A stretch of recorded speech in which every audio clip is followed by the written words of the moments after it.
evening and welcome to the India Development Debate. I'm Tamanna Inamdar, and what a show we have lined up for you today. It's become clearer and clearer what Lockdown 4.0 is going to look like as more and more states have released their guidelines. Yes, it will be an easier version than what we've seen earlier, but with restrictions where they are needed. And on the show, we're going to talk about all of these angles. First up, I will be speaking with Amazon India head Amit Agarwal. Remember, e-commerce has started everywhere today for non-essential items as well, except for containment zones. And we will get a perspective of whether that pent-up demand everyone's talking about is really there. Then on to a huge ET Now exclusive with Civil Aviation Minister Hardeep Puri talking about the possibility and the readiness he has of flights restarting maybe before Lockdown 4.0 ends. We will also on the show talk about the Moderna vaccine, the excitement and buzz it has caused. Is it really giving us a ray of hope or is it more of hype? We have a very special interview with Dr. Ramanan Lakshmi Narayanan, a very well-known health economist, coming up next.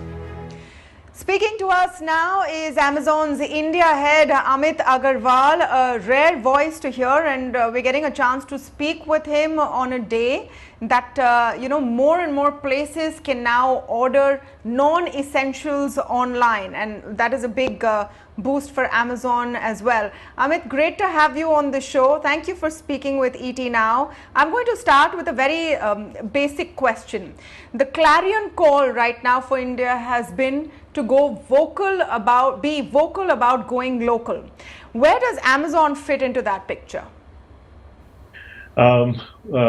Amazon is in a very important role right now in the context of this crisis as we keep our citizens safe, we adhere to social distancing guidelines, to be that safe glue between local businesses and local citizens so that people can get what they need and we can get businesses to be jump-started so that their livelihoods and the jobs that they create can see a fillip.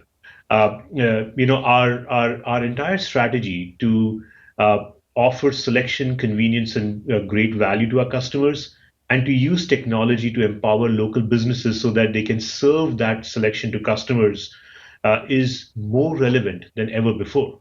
And if you look at the most recent government guidelines, I think we are thankful to the government that they recognize this important role that e-commerce and Amazon is going to play as we keep our citizens safe.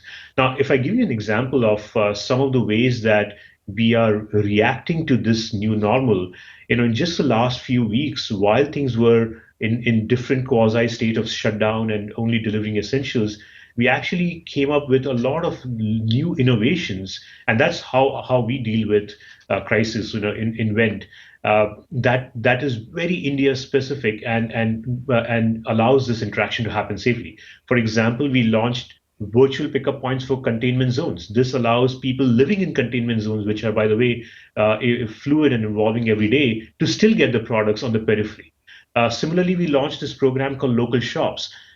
Sellers have been increasingly using Amazon for reaching national customers, for reaching global customers. But what this crisis has made it important is for local shops to also reach their local customers online to supplement the footfall. So this program is specifically catered for local businesses to serve local customers effectively. And within 24 hours of launching it, we got thousands of queries from local shops that they wanted to take advantage of it.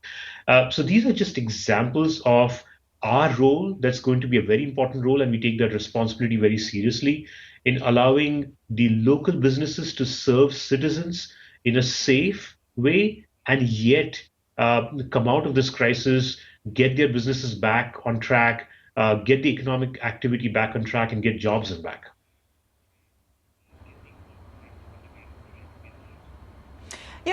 Mr. Agarwal, I hear you there, but the fact is that a lot of local businesses don't necessarily see it that way. You are well aware that there are pressure groups and different lobbies also that have been questioning in the earlier phases of the lockdown why non-essentials were being allowed to continue on e-commerce platforms. And then there was a U-turn on that decision from the government as well.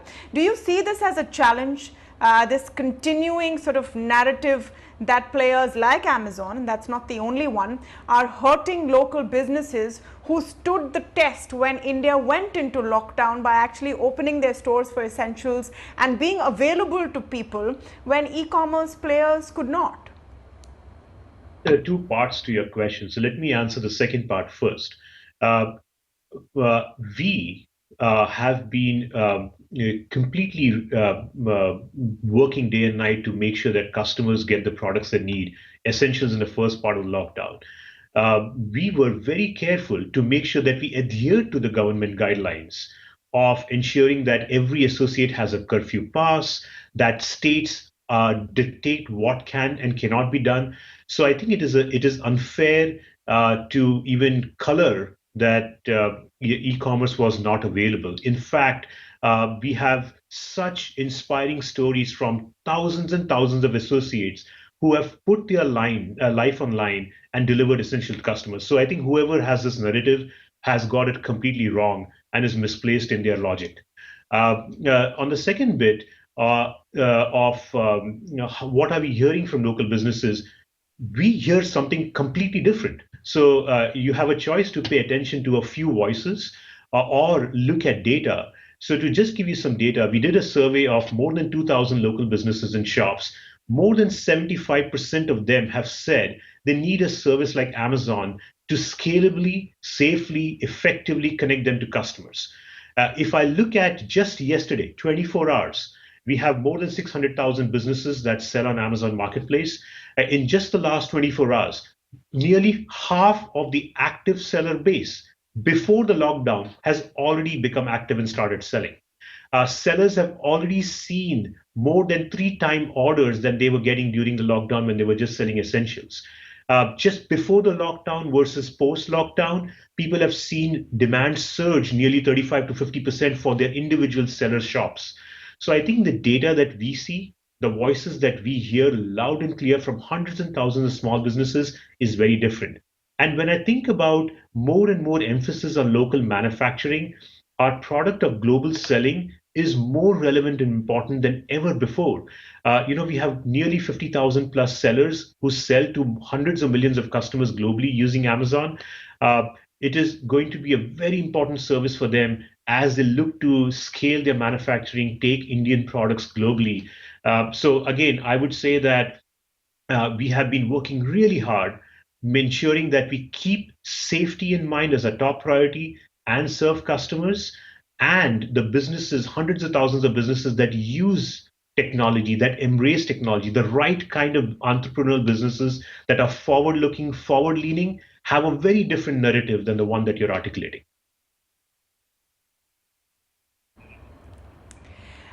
But the voices that I'm articulating are also very influential ones, you will admit, Mr. Agarwal, and which is why I'm persisting with this line of questioning, because it's important. The narrative also is that players, and again, I'm not just talking about Amazon, because this is a large market and an array of e-commerce players in India, are subsidizing discounts and hence are making big losses to attract and pull in customers, which then you circumvent with very large investment figures. But in the process, you have smaller businesses that are suffering and can't afford to compete on that scale.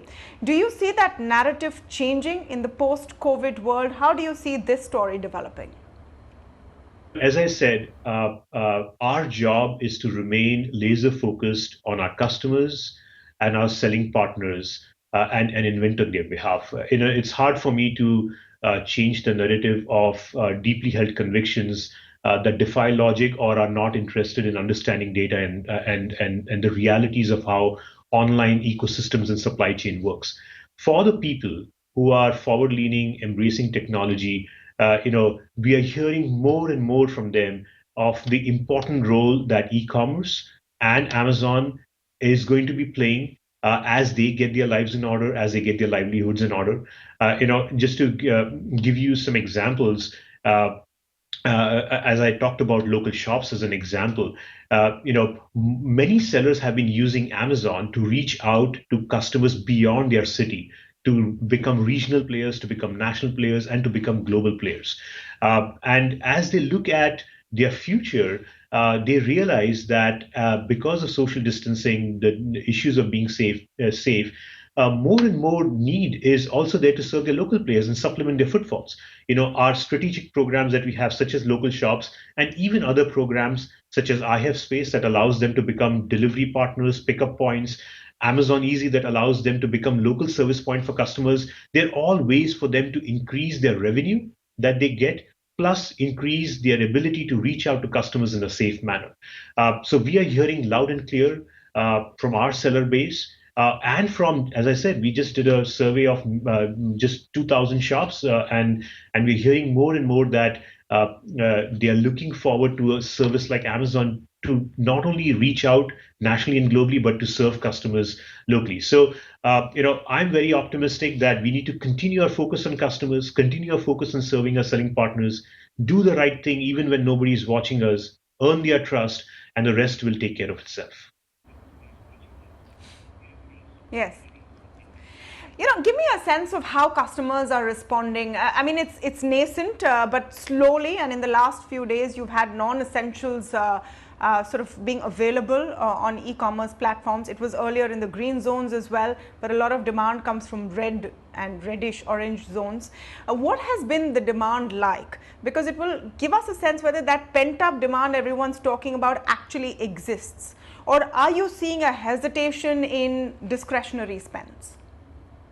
So I think just to set the current status quo, we are serving now all products in all the zones, except for the containment zones, and obviously where there are specific state guidelines on what regions cannot be served.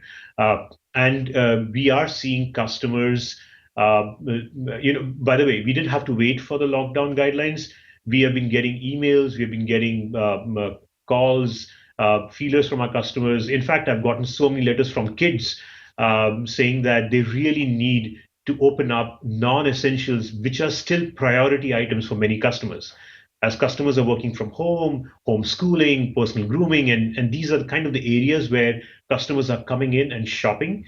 As I said, sellers have already seen orders go up 3 times when you compare before opening up the most recent open up versus during lockdown. And even if you compare pre-lockdown, sellers are seeing anywhere between 35 to 50% increase in the demand that they're getting from consumers from all kinds of products, whether they're masks or just home clothing or innerwear and vacuum cleaners and of course grocery has been severely high in demand. So, I think based on the early data that we see, there is a significant pent-up demand that customers have for products that they need to be able to work from home, to be able to do homeschooling, to be able to keep their kids engaged, personal grooming and other such needs.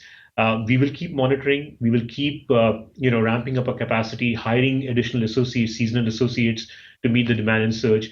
We've started picking up from all seller locations that are willing and are ready. So we are building up our capacity so that we can address this surge in demand.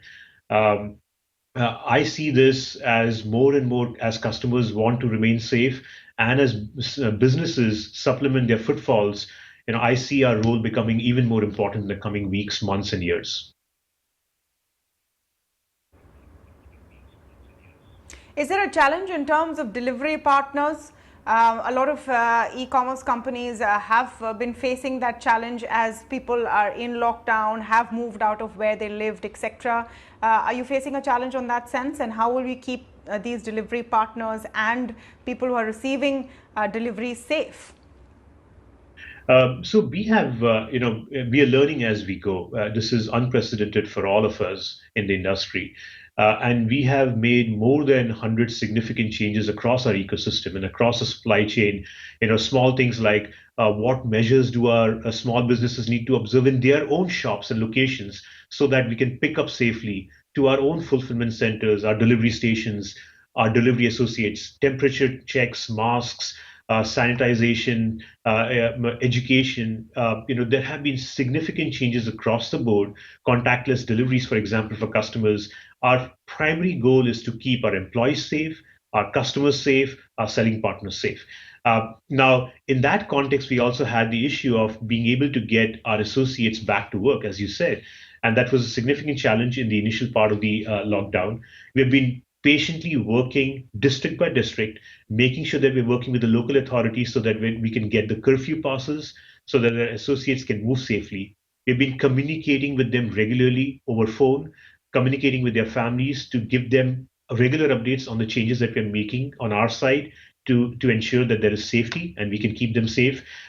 We have been making them aware of the health benefits that they have. We have announced several benefits such as 2 week paid leave to an Amazon relief fund, which not only extends to our associates but all our delivery partners.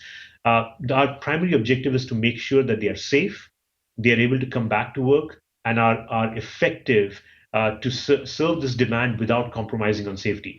We now have tens of thousands of associates already in our network serving customers, and we have hired thousands of seasonal associates to anticipate the surge in demand and to meet the surge in demand. So we're keeping an eye on it. We'll continue to hire seasonal associates as the need arises.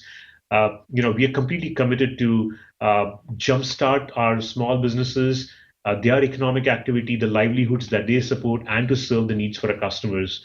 We have daily stand-ups. We are keeping an eye on it, and we are adapting on a daily basis in very close partnership with central and state governments. Short of time, I know you're short of time, Amit, so let me just come in with one last question before I let you go, which is what the horizon is looking like. We've had an announcement of a huge partnership even in the middle of the lockdown between Facebook and Jio, and they plan to look at the e-commerce space as well by the looks of it. Do you see this changing the equations? Our strategy has always been centered on the customer, and the way we have done that is to ensure that we provide maximum selection, convenience, and value to our customers by using technology to empower any business of any size out there to be able to reach customers in their locality, nationally, or globally. And that strategy is more relevant than ever before as we think about the current crisis, as we think about coming out of the crisis, and as we think about the future economic activity in the country. We had made a pledge a few months ago when Jeff Bezos was around that we are investing an incremental $1 billion specifically focused on MSMEs. And the objective of that investment is to digitize 10 million SMEs, was to increase the exports out of India by $10 billion and to create a million incremental jobs in the country.